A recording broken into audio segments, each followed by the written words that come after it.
دیکھیں ڈار صاحب کو بہت جلدی ہے، وہ پوچھ رہے ہیں کہ پی ڈی ایم کا جو سیاسی جنازہ ہے وہ اس کی ٹائم اور ڈیٹ پوچھ رہے ہیں۔ اگر آپ کو پتہ ہے کیونکہ اگر کرٹیکل ہے پی ڈی ایم اور ہمارے بھائی ڈاکٹر طارق فضل چودھری صاحب نے کہہ دیا کہ وہ وینٹیلیٹر پر ہے غالباً، تو آپ بتا دیں ڈار صاحب کو بہت دل کر رہا ہے، یہ اس نیک کام میں حصہ ڈالنا چاہتے ہیں کہ سیاسی جنازہ جو ہے پی ڈی ایم کا وہ پڑھا جائے۔ بسم اللہ الرحمن الرحیم۔ دیکھیں میرے بھائی عثمان ڈار کو بہت زیادہ تجسس ہے، لیکن میں ان کو یہ گوش گزار کرانا چاہتی ہوں کہ وینٹیلیٹر پہ اس وقت جو ہے وہ حکومت ہے، اور وہ حکومت اس لیے وینٹیلیٹر کے اوپر ہے، جی بالکل، اور اس بات کا احساس ان کو ہو نہیں رہا۔ کبھی ایسے بھی ہوتا ہے کہ انسان کو پتہ ہی نہیں چلتا اور وہ وینٹیلیٹر تک پہنچ جاتا ہے۔ اس حکومت کا یہی حال ہے کہ 15,000 ارب قرضہ انہوں نے 2.5 سال کے اندر لے کر جو ریکارڈ قائم کیا ہے مہنگائی کا، جو غربت اور انفلیشن انہوں نے بڑھائی ہے، کہ یعنی کہ بنگلہ دیش کی جی ڈی پی 6، انڈیا کی جی ڈی پی 8 اور ہماری -0.4 پہ لے جا کے، اور کووڈ کے معاملات کے اندر آپ دیکھیں حالات کہ 22 کروڑ آبادی کے لیے 5 لاکھ کووڈ ویکسینز، اور اس کے بعد یہ کس منہ سے بات کرتے ہیں؟ تو بات یہ ہے کہ وینٹیلیٹر میں اس وقت جو معاشی دیوالیہ عوام کا نکالنے کے بعد یہ حکومت خود ہے، ان کو اپنی فکر کرنی چاہیے۔ بات رہی پی ڈی ایم کی، پی ڈی ایم کی جو بات ہے، دیکھیں پی ڈی ایم کی بنیاد رکھی تھی پاکستان پیپلز پارٹی نے، اور اس نیت سے بنیاد رکھی تھی، اس امید کے ساتھ بنیاد رکھی تھی کہ تمام اپوزیشن ایک ہو کے، متحد ہو کے ایک ایسی حکومت سے چھٹکارا حاصل کرے جس حکومت سے تمام پاکستانی پریشان ہیں، اور جو مہنگائی کا بوجھ اور ملبہ عوام پہ ڈالا ہوا ہے۔ روزانہ ہم دیکھتے ہیں ڈاکٹر سراپا احتجاج، سرکاری ملازمین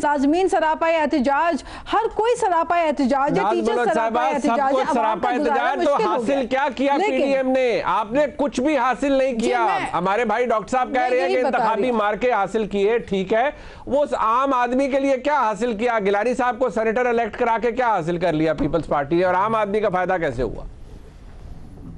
منیب دیکھیں جو بنیادی جو وجہ تھی پی ڈی ایم کی، اور جس بنیاد کے اوپر پی ڈی ایم جو قائم کی گئی تھی، میں نے آپ کو بتایا وہ اس نااہل حکومت سے چھٹکارا لینے کے لیے تھا، اور تمام سیاسی جماعتوں کی ایک کلیکٹیو ایفرٹ ایک پیج کے اوپر ہو، اس لیے منیمم پوائنٹ ایجنڈا پہ ہمیں ایک ہونا تھا۔ لیکن مجھے بہت افسوس ہوتا ہے یہ دیکھ کر کہ وہ سیاسی جماعتیں جن کا آلریڈی جو ہے 3 دفعہ وہ بھی پی ایم ایل این کے بھی وزیر اعظم رہے، اور دیگر سیاسی جماعتیں جو ہے یہاں پہ موجود ہیں، ہم امید اور توقع کر رہے تھے کہ اپوزیشن ایک مستحکم اپوزیشن بن کے سامنے آئے، لیکن گزشتہ دنوں میں کچھ ایسی سٹیٹمنٹس آئیں جو کہ نہیں آنی چاہیے تھی۔ آپ لوگوں نے بھی تو باپ کے ووٹ لے لیے نا، آپ لوگوں نے باپ کے ووٹ لے لیے، وہ بڑے ناگوار گزرے ہیں مریم نواز شریف صاحبہ کو، وہ کہتی ہیں باپ کے ووٹ تو پھر باپ کے ہوتے ہیں۔ یوسف رضا گیلانی،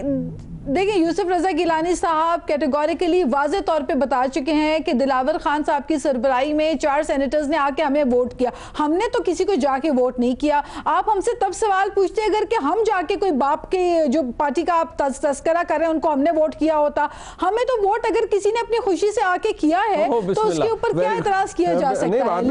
لیکن میں آپ کو یہ بتاؤں یہ جو شو کاز کی باتیں اور اس قسم کی باتیں کرنا، میرے خیال ہے سیاسی تدبر ان کو اعتماد میں لے لیتے، وہ کہتے ہیں ہمیں اعتماد میں نہیں لیا،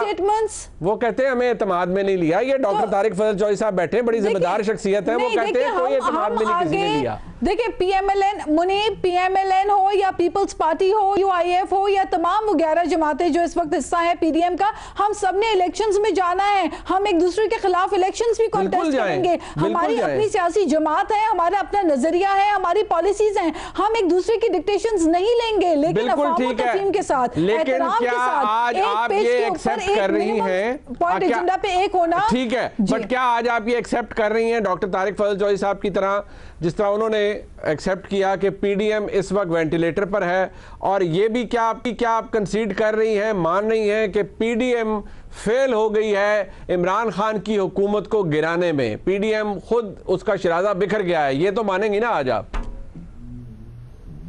دیکھیں میں سمجھتی ہوں کہ پی ڈی ایم کے اندر جتنی سیاسی جماعتیں ہیں اس وقت سب کو بہت ہی ذمہ داری کا مظاہرہ کرنا چاہیے۔ پاکستان پیپلز پارٹی نے جس بنیاد پہ پی ڈی ایم رکھی تھی، ہم سب کو گزارش کرتے ہیں کہ تمام جتنی پولیٹیکل پارٹیز اس کے اندر موجود ہیں وہ ایک دوسرے کو ڈکٹیشنز نہ دیں، ہم کسی بھی ڈکٹیشنز لینے کے لیے نہیں بیٹھے ہوئے۔ آپ تو جارحانہ جواب دینے جا رہے ہیں اس نوٹس کا جو کہ پی ڈی ایم نے آپ کو بھیجا ہے۔ نہیں دیکھیں پہلی بات تو یہ ہے کہ یہ کسی کی کوئی ذاتی کمپنی تو ہے نہیں پی ڈی ایم، یہ کوئی ذاتی فرم تو کسی کا ہے نہیں کہ کسی نے ہمیں شو کاز دے دینا اور ہم نے اچھے بچوں کی طرح شو کاز کا جواب دینا ہے. ہم ایک ذمہ دار پولیٹیکل پارٹی ہیں اور پیپلز پارٹی نے ہمیشہ ذمہ داری کا مظاہرہ آپ کس سے چاہ رہی ہیں؟ جو بھی فیصلے کیے وہ ذمہ داری کے ساتھ کیے ہیں. ناز بلوچ صاحبہ، آپ پاکستان پیپلز پارٹی کی ایک اہم رکن ایم این اے ہیں، آپ ذمہ داری کا مظاہرہ کس سے چاہ رہی ہیں؟ آپ کے نزدیک پیپلز پارٹی ذمہ داری کا مظاہرہ کر رہی ہے اور باقی نہیں کر رہی پی ڈی ایم کے اندر؟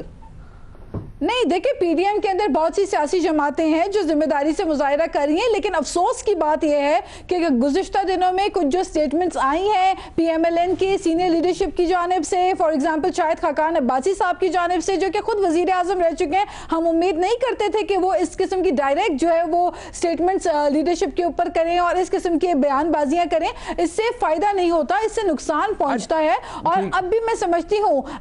سمجھتی ہوں کہ ہمارا جو مین ایجنڈا ہے وہ ایجنڈا جو ہے اس کو نقصان نہیں پہنچنا چاہیے، اور وہ ایجنڈا جو پیپلز پارٹی کا ایجنڈا جو بلاول بھٹو صاحب کا ایجنڈا تھا وہ یہ تھا کہ اس نااہل حکومت سے چھٹکارا پانے کے لیے اپوزیشن کو ایک ہونا چاہیے. پی ڈی ایم ان کے نزدیک تو ایک جو حکومت کے لوگ اور یہ ڈار صاحب بھی اکثر کہتے ہیں کہ یہ تو مردہ گھوڑا فارغ ہو گیا.